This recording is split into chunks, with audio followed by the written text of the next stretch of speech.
here with us, writer for the New York Post. I do not want to misage you. Are you a Gen Zer yourself, as I understand it, by the definition? Indeed I am. Okay. Yeah, Okay. 22, All right. so I'm right in the heart of it. There we go. All right, so this is what I'm trying to figure out.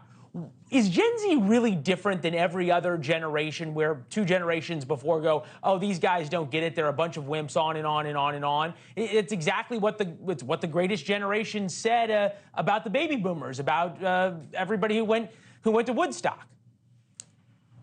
You know, I come bearing bad news because I think, yes, we actually are, because we've had very different formative experiences from growing up with social media, where cancel culture kind of reigns supreme. So we're bringing our politics and our opinions to the workplace.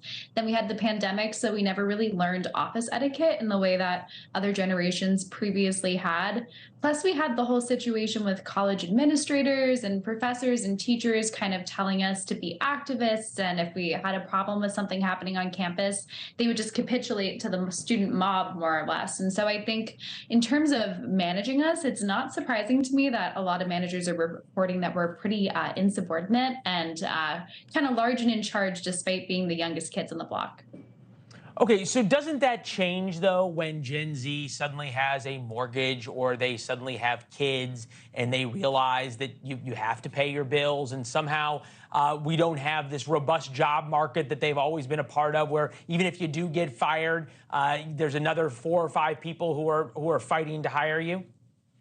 Absolutely. I mean, I'll still hold out hope because the oldest of us are about 25 right now. So there's some time to mature, and hopefully having more hours in the office will help. But I would say so far, the status quo with how you respond to these young activist employees has been pretty poor. We've seen examples like streaming services pulling down controversial comedy specials just because somebody's upset about it, or publishers pulling book deals and pulling books off the shelf.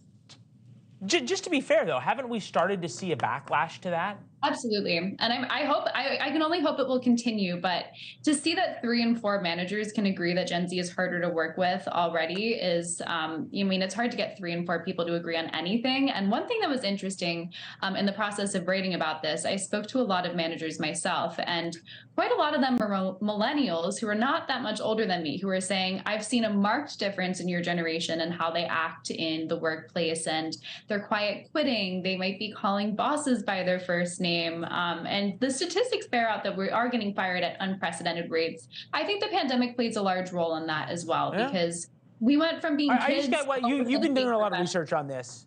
You've been doing a lot of research on this. 74% of managers say it's difficult to work with the new Gen Z workforce. I'm wondering, what do the other 26% say who have no problem with Gen Z? You know, the poll that I reported on only talked beyond that to the managers who did have an issue with them. I mean, I'm sure there are. I would hope that I myself am an exception. There you go. I know people who are exceptions. There it is. It's your boss that they talked to who said, I have never had a problem with a Gen Z worker. There we go. See, we figured it out. All right, Rikki, it's good to see you. Thank you. Thanks for watching. Go to newsnationnow.com to find NewsNation on your television provider. And don't forget to subscribe. Click the red button to get more of NewsNation's fact-driven, unbiased coverage.